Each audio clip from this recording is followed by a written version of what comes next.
tonight, specifically on the fake electors and strategy surrounding them when it comes to prosecutors. Criminal defense attorney Joseph Tully is back with us. Joseph, how serious and solid, in your estimation, are the cases against the so-called fake electors? Thank you for having me, Chance. They're very serious. They're using RICO. There's a lot of time that former President Trump is looking at here. Very, very serious. How solid is it? It depends on who you ask and what day of the week and what their sources are. At the center of it is the Electoral Count Act of 1887.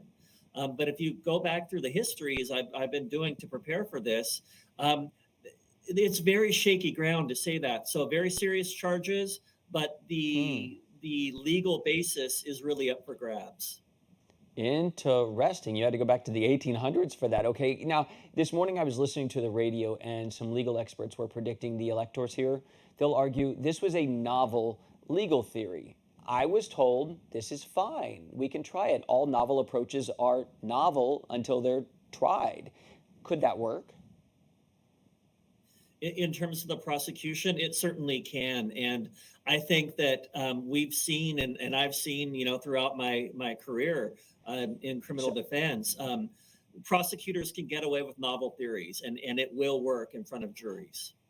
Sorry, and how about the defendants? I mean, if they say, listen, we'd never tried this alternate slate of electors before. We wanted to give it a shot because we thought maybe it was viable. Is that valid? It is.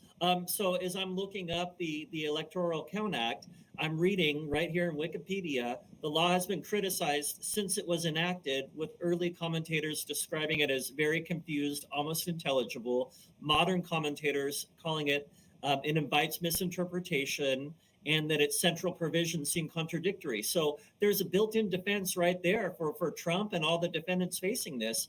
Furthermore, there is a war game scenario by John Podesta, Hillary Clinton's campaign manager, and they had war gamed out this exact same scenario. Now, they didn't carry it out, whereas Trump did actually move on this.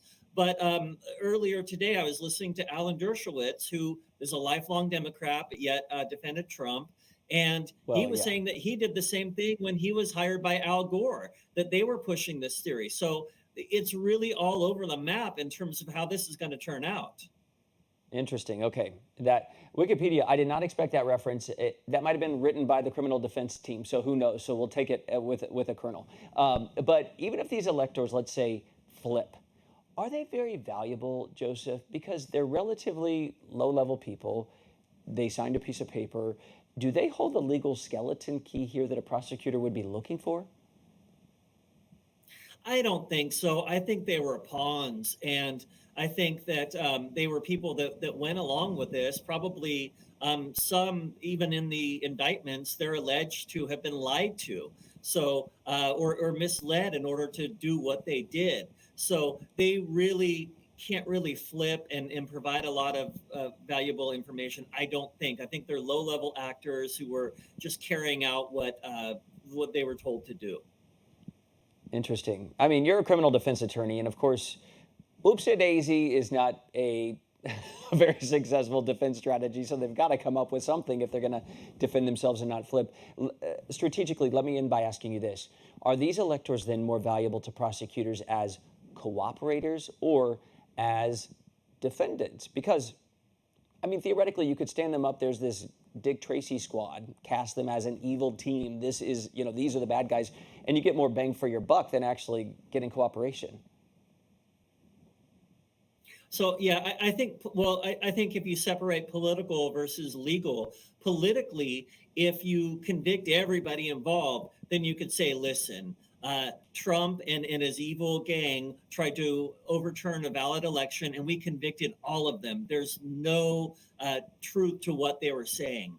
On the other hand, a low-level person isn't going to bring much in terms of on a legal basis. So they might be able to give some nuggets of information that would be helpful to the prosecution in going forward in trying to obtain a conviction.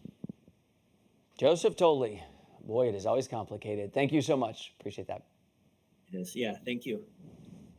Still ahead tonight, President